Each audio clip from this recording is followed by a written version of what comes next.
প্রিয় সপ্তম শ্রেণীর শিক্ষার্থীরা, অপ্রস্তুলে তোমাদের আরও একবার আন্তরিক শুভেচ্ছা জানিয়ে শুরু করছি আজকের ক্লাস।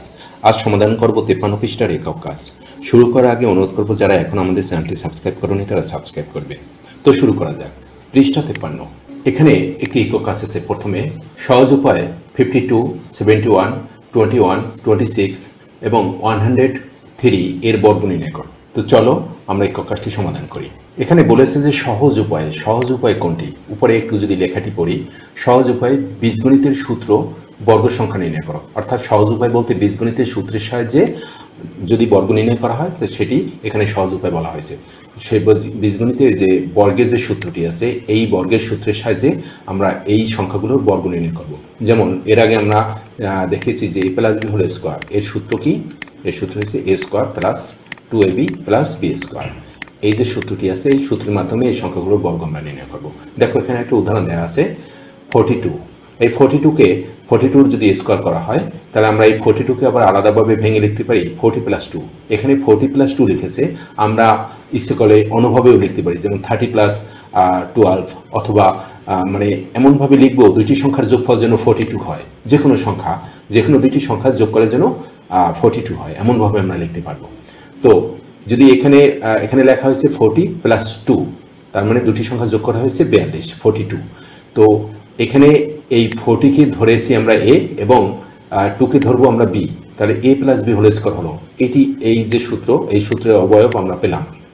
এখন সূত্রে প্রথমে বলা হচ্ছে a স্কোয়ার, অর্থাৎ প্রথম যে তার উপরে স্কোয়ার, তাহলে এখানে যে প্রথম সংখ্যাটি থাকবে 40, তার উপরে স্কোয়ার হবে, অর্থাৎ 40 স্কোয়ার। তারপরে প্লাস 2, সূত্রে 2 আছে, প্লাস এই সূত্রে 2 ইন্টু ab। দেখো 2 এর সাথে এবং b গুণ অবস্থায় আছে, তাহলে a হচ্ছে এখানে 40 আর b হচ্ছে এখানে 2, তাহলে 2 ইন্টু 40 ইন্টু 2।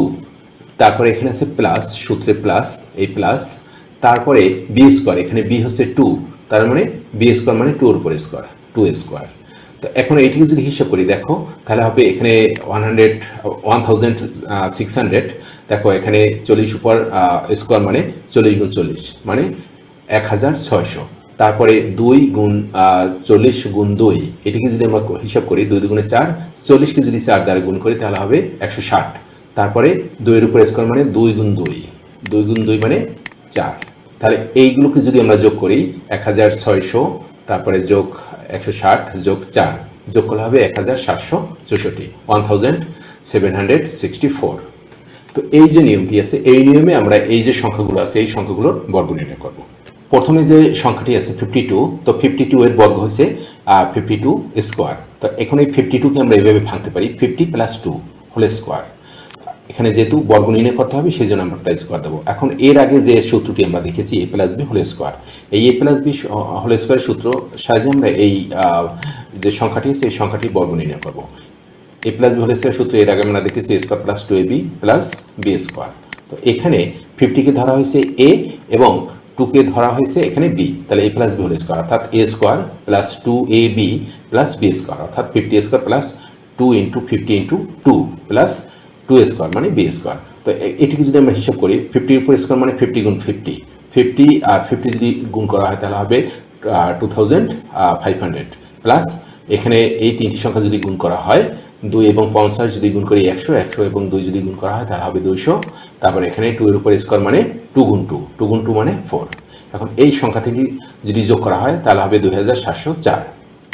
এটি হচ্ছে 52 এর বর্গ।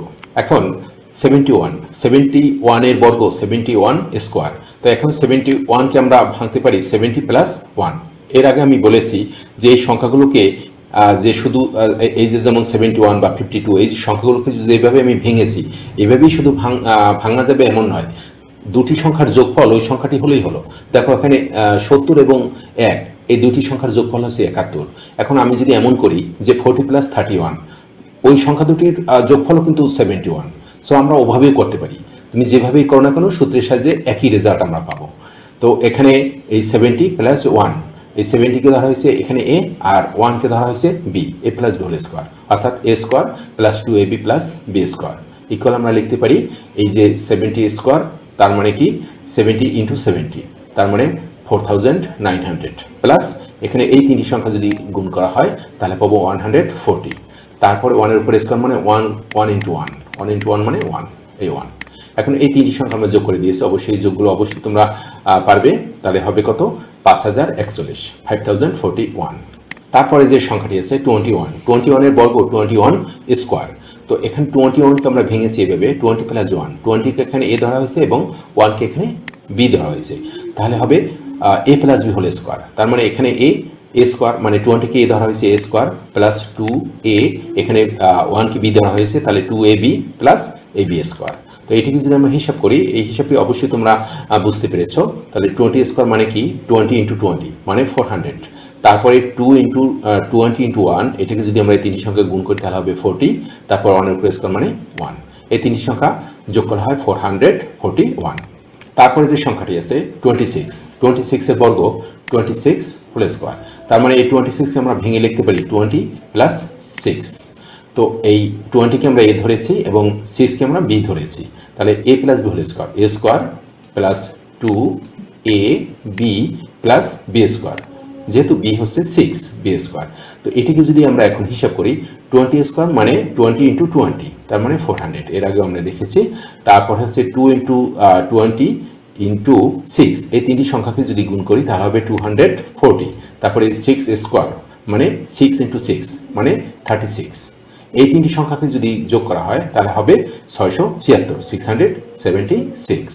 তারপরে সর্বশেষ যে সংখ্যাটি আছে 103, 103 এর বর্গ 103 স্কোয়ার। তো 103কে আমরা এইভাবে ভেঙে লিখতে পারি দুটি সংখ্যার যোগফল হিসাবে 100 প্লাস 3। তো 100 এখানে এ এবং 3 এখানে বি, তা a plus B whole square মানে a square plus 2ab plus B square.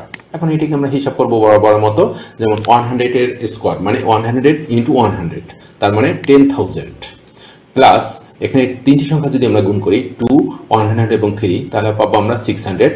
তারপরে 3 স্কোয়ার মানে 3 ইন্টু 3 মানে 9। এখন এই তিনটি সংখ্যাকে যদি আমরা যোগ করি তাহলে পাবো 10,609। এই ছিল একক কাজ, প্রথম একক কাজটি।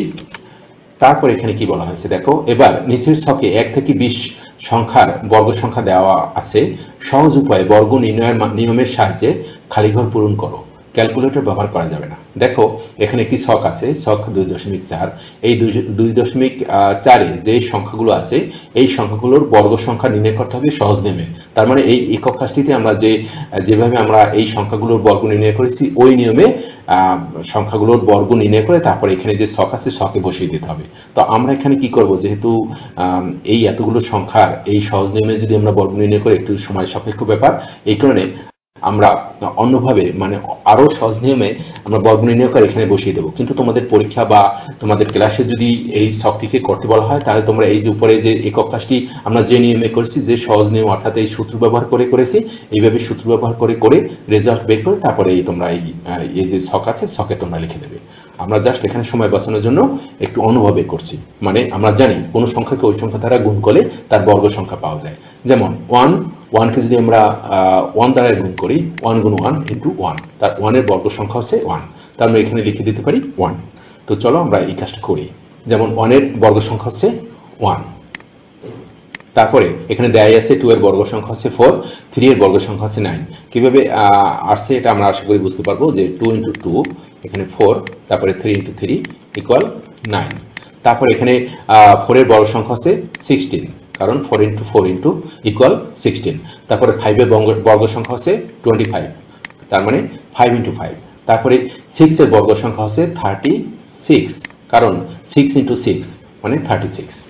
আর এখানে আছে 7-এর বর্গ সংখ্যা হচ্ছে 49, কারণ 7 ইন্টু 7 ইকুয়াল 49। তারপরে 8-এর বর্গ সংখ্যা হচ্ছে 64, কারণ 8 ইন্টু 8 মানে 64। তারপরে এখানে দেয়া আছে 9-এর বর্গ সংখ্যা 9 ইন্টু 9 ইকুয়াল 89। তারপরে যে 10-এর বর্গ সংখ্যা হচ্ছে 10 গুণ 10 ইকুয়াল 100। তারপর এখানে 11-এর বর্গ সংখ্যা 221 দেওয়া আছে। তারপরে 12-এর বর্গ সংখ্যা 12 এবং 12 যদি আমরা গুণ করি তাহলে আমরা পাবো 144। তাহলে 12-এর বর্গ সংখ্যা হবে 144। তারপরে এখানে আছে 13-এর বর্গ সংখ্যা 13 এবং 13 যদি আমরা গুণ করি, 13-এর বর্গ সংখ্যা মানে 13 গুণ 13, তাহলে পাবো 169। তা আমরা এখানে লিখবো 169। তারপরে 14-এর বর্গ সংখ্যা মানে 14 গুণ 14, 14 এবং 14 যদি গুণ করা হয় তাহলে আমরা পাবো 196। 196। তারপরে 15-এর বর্গ সংখ্যা, 15 গুণ 15, তার মানে 225। এগুলো তোমরা যদি খাতায় গুণ করো তাহলে এগুলো তোমরা পাবে, এই সংখ্যাগুলো, এই বর্গ সংখ্যাগুলো। তারপরে 16 যদি বর্গ করি তার মানে 16 গুণ 16, তাহলে হবে 256, মানে 256। তারপরে 17 যদি বর্গ করা হয় 17 গুণ 17, তাহলে হবে 289। তারপরে 18-এর যদি বর্গ করা হয় তাহলে পাবো 18 গুণ 18, তার মানে 324। তারপরে এখানে 19-এর বর্গ দেয়া আছে 361। তারপরে 20 এর যদি বর্গ করা হয় তাহলে 20 × 20 মানে 400। এই সংখ্যাগুলো আমরা যেভাবে হিসাব করলাম, অর্থাৎ যে সংখ্যাকে ওই সংখ্যা দ্বারা গুণ করেছি এবং তাহলে এই বর্গ সংখ্যাগুলো নির্ণয় করেছি। কিন্তু আসলে কিন্তু আমাদের এখানে বলা হয়েছে যে সহজ নিয়মে বর্গ নির্ণয় করতে হবে। তার মানে এর আগে একক নিয়মে যে বর্গ, যে সূত্রের সাহায্যে আমরা নির্ণয় করেছি ওইভাবে নির্ণয় করতে হবে। যেমন আমি যদি একটা এখানে দেখাই, দেখো এখানে 12 এখানে যেভাবে বলেছে সহজ নিয়মে 12কে আমরা লিখতে পারি, আগে আমরা যেভাবে করেছি 12 স্কোয়ার, মানে এখানে 12কে আমরা ভাঙতে পারি 10 + 2। তার এখানে 10কে আমরা ধরবো a এবং 2কে ধরবো এখানে b, তাহলে আমরা a + b হোল স্কোয়ারের নিয়ম অনুসারে আমরা পাবো কি a স্কোয়ার মানে 10 স্কোয়ার প্লাস 2 সূত্রে 2 ইন্টু a ধরা হয়েছে এখানে 10কে আর b ধরা হয়েছে এখানে 2কে, 2ab সরি এখানে ইন্টু হবে 2ab প্লাস b স্কোয়ার। তাহলে আমরা পাবো কত, 10 স্কোয়ার মানে 100 প্লাস এখানে তিনটি সংখ্যাকে যদি গুণ করি 2 × 4, 4 এবং 10কে যদি গুণ করি হবে 40। তারপরে এখানে 2-র উপর স্কোয়ার মানে 4। তো দেখো এই তিনটি সংখ্যা যদি আমরা যোগ করি তাহলে পাবো আমরা 144। একই বর্গ সংখ্যা আমরা পেয়েছি, আমরা করেছি আরও সংক্ষিপ্ত নিয়মে। আর এখানে এই যে সূত্র ব্যবহার করে, যেটা এখানে প্রকৃতভাবে বলেছে যেভাবে আমাদের নির্ণয় করতে হবে সেভাবে নির্ণয় করলে আমরা 144 পাবো। এভাবে প্রতিটি সংখ্যায় আমরা এই বর্গের যে সূত্রটি আছে সেই সূত্রের সাহায্যে আমরা হিসাব করতে পারি। এখানে যে এক অঙ্ক বিশিষ্ট যে সংখ্যাগুলো আছে, যেমন 1কে আমরা যদি দেখো 1 যেহেতু এক অঙ্কের একটা সংখ্যা, তাহলে 1-এর সাথে আমরা যদি 0 b হিসেবে ব্যবহার করি 1 + 0 = হোল স্কোয়ার, তার মানে 1-এর উপর স্কোয়ার, এটা হচ্ছে 1-এর বর্গ 1-এর উপর স্কোয়ার, তার মানে 1কে আমরা লিখতে পারি 1 + 0। তো এখানে 1কে আমরা a ধরবো আর 0কে আমরা b ধরবো, তাহলে আমাদের পাবো 1-এর বর্গ আমরা পাবো 1। এভাবে প্রতিটি সংখ্যাকে যদি আমরা a + b এই যে সহজ নিয়ম যেখানে যেটা মানে সূত্রের কথা বলা হয়েছে এভাবে হিসাব করে আমরা এই বর্গ সংখ্যাগুলো বের করতে পারবো। তারপরে ছকের নিচে একটা কথা আছে, ছকের সংখ্যাগুলোর এককের ঘরের অঙ্ক ভালোভাবে পর্যবেক্ষণ করে কোনো মিল খুঁজে পেলে কিনা দেখো। হ্যাঁ, আমরা মিল একটা খুঁজে পেয়েছি, সেটি হচ্ছে ছকের সংখ্যাগুলোর বর্গ সংখ্যার এককের ঘরে 0, 1, 4, 5, 6 ও 9 রয়েছে। দেখো এই যে ছকের যে সংখ্যাগুলোর যে বর্গ সংখ্যা আমরা নির্ণয় করেছি, এই ঘর, এই কলাম, এই কলাম এবং এই কলাম, এই যে 4টা কলামের যে বর্গ সংখ্যাগুলো এই সংখ্যা নির্ণয় করেছি, প্রতিটি বর্গ সংখ্যার এককের ঘরে হয় 0 আছে, না হয় 1 আছে, না হয় 4 আছে, না হয় 5, 6 অথবা 9 রয়েছে। আমরা যদি দেখি এখানে যে এই যে সারির যে সংখ্যাগুলো আছে, এখানে আছে 11-এর বর্গ সংখ্যা আমরা দেখতে পাচ্ছি এককের ঘরে আছে 1। তারপরে আছে এই যে 12-এর যে বর্গ সংখ্যা এখানে আছে 4, তারপরে এখানে আছে 9, এখানে আছে 6, এখানে আছে 5। দেখো 1, 4, 9, 6, 5, আবার এখানে এই 6 আসছে, আবার 9 আসছে, আবার 4 আসছে, আবার 1 আসছে, আবার এখানে দেখো 0। এখানে যে বর্গ সংখ্যা যেটা আছে এই 6-এর বর্গ সংখ্যা হচ্ছে 36, এখানে 6, 9, 4, 1, এই 0। এ দেখো প্রতিটি বর্গ সংখ্যার শেষে এই সংখ্যা মানে এই অঙ্কগুলো বাদে আর কোনো অঙ্ক নেই, এই 0, 1, 4, 5, 6 ও 9। আমরা এতক্ষণ ছক 2.4 দেখেছি। এবার নিচে আরেকটি একক কাজ আছে, দেখো আমরা এই একক কাজটি সমাধান করবো। এখন একক কাজে প্রথমে বলা আছে যে প্রথম যে প্রশ্নটি আছে, কোনো সংখ্যার একক স্থানীয় অঙ্ক কত হলে সংখ্যাটি বর্গ সংখ্যা হতে পারে। দেখো এর আগে এই সমাধানটি আমরা দেখেছি যে কোনো সংখ্যার একক স্থানীয় অঙ্ক 0, 1, 4, 5, 6, 9 হলে সংখ্যাটি বর্গ সংখ্যা হতে পারে। হবেই যে এমন না, হতে পারে, সম্ভাবনা থাকে আর কি, বা আছে। যেমন 100, 81, 64, 25, 49, এগুলো প্রত্যেকটি হচ্ছে এক একটি বর্গ সংখ্যা। কারণ আমরা কি দেখেই বুঝলাম, দেখো এই যে সংখ্যাগুলো আছে এই সংখ্যাগুলোর এককের ঘরে দেখো একক স্থানীয় অঙ্কে 0 মানে 0 আছে, এটার এককের ঘরে আছে 1, এটার এককের ঘরে আছে 4, তারপরে এটার এককের ঘরে আছে 25, 5, তারপরে এটার যে এককের ঘরে আছে 6, তারপরে এই যে সংখ্যাটি 49 এর এককের ঘরে আছে 9। তাহলে আমরা কি পেলাম? 0 পেলাম, 1 পেলাম, 4 পেলাম, 5 পেলাম, 6 পেলাম এবং 9 পেলাম। এই অঙ্কগুলো ঘুরে ফিরে এই যে যতগুলো বর্গ সংখ্যা আছে এই বর্গ সংখ্যা এই অঙ্কগুলোই থাকবে এককের ঘরে। হবেই এমন না। যেমন যদি আমরা লিখি 10কে একটি বর্গ সংখ্যা, কিন্তু তার তো একক স্থানে 0 আছে। তাহলে এই যে 0 থাকলেই যে সেটি বর্গ সংখ্যা হবে এমন না, মানে এটা সম্ভাবনা থেকে যায় যে এটি বর্গ সংখ্যা হতে পারে, হবেই এমন কোনো গ্যারান্টি নেই। তারপরে 2 নং প্রশ্ন, 5টি সংখ্যা লেখো যার একক স্থানের অঙ্ক দেখেই তা বর্গ সংখ্যা নয় বলে সিদ্ধান্ত নেওয়া যায়। চিত্র এঁকে বর্গ সংখ্যা নির্ণয় করো। দেখো এইখানে এই যে আগের যে প্রশ্নটি আমরা দেখেছি সেখানে দেখেছি যে এই যে অঙ্কগুলো যদি একক স্থানীয় অঙ্ক থাকে কোন সংখ্যা, সেগুলো বর্গ সংখ্যা হতে পারে। তাহলে এগুলো বাদে যে অঙ্কগুলো থাকবে 0 থেকে 9 পর্যন্ত যে অঙ্কগুলো আছে এগুলো বাদে আর যে অঙ্কগুলো আছে 0 থেকে 9 পর্যন্ত, ওই অঙ্কগুলো যদি থাকে একক স্থানে তাহলেই বুঝবো যে এটি বর্গ সংখ্যা নয়। যেমন এই যে অঙ্কগুলো আছে এই অঙ্কগুলো বাদে যে অঙ্ক আছে 0 থেকে 9 পর্যন্ত সেগুলো হচ্ছে 2, 3, 7, 8। এগুলো যদি কোনো সংখ্যার একক স্থানে থাকে তাহলে সংখ্যাটি বর্গ সংখ্যা হবে না। যেমন 12 একক স্থানে 2 আছে, এটি কখনোই বর্গ সংখ্যা হবে না, কারণ একক স্থানীয় অঙ্কে 2 আছে। তারপরে 23 এর একক স্থানীয় অঙ্কে আছে 3, দেখো এই 3 থাকলেও এটা বর্গ সংখ্যা হবে না। তারপরে 37, 47 উভয়ের একক স্থানীয় অঙ্কে আছে 7, এই একক স্থানীয় অঙ্ক 7 থাকলেও সেই সংখ্যাটি কখনোই বর্গ সংখ্যা হবে না। তারপর আছে 58 এর এই একক স্থানীয় অঙ্কে আছে 8, একক স্থানীয় অঙ্কে 8 থাকলে সেটিও কখনো বর্গ সংখ্যা হবে না। এই 5টি সংখ্যা আমরা দেখলাম। এরকম যত অঙ্ক আছে যেগুলোর বর্গ মানে একক স্থানীয় অঙ্কে এই 2, 3, 7, 8 আছে সেগুলো কখনোই বর্গ সংখ্যা হবে না। এখানে দেখো চিত্র এঁকে বর্গ সংখ্যা নির্ণয় করতে বলছে। এই চিত্রটা আঁকা একটু সময় সাপেক্ষ ব্যাপার। এতগুলো সংখ্যার এই 5টি সংখ্যার যদি চিত্র আঁকতে যাই তাহলে ভিডিওটি অনেক লম্বা হবে, সেই জন্য চিত্রটি আঁকলাম না। কিন্তু এর আগের ভিডিওতে আমরা দেখিয়েছি যে একটি সংখ্যাকে চিত্রের মাধ্যমে কিভাবে বর্গ এঁকে তা নির্ণয় করতে হয়।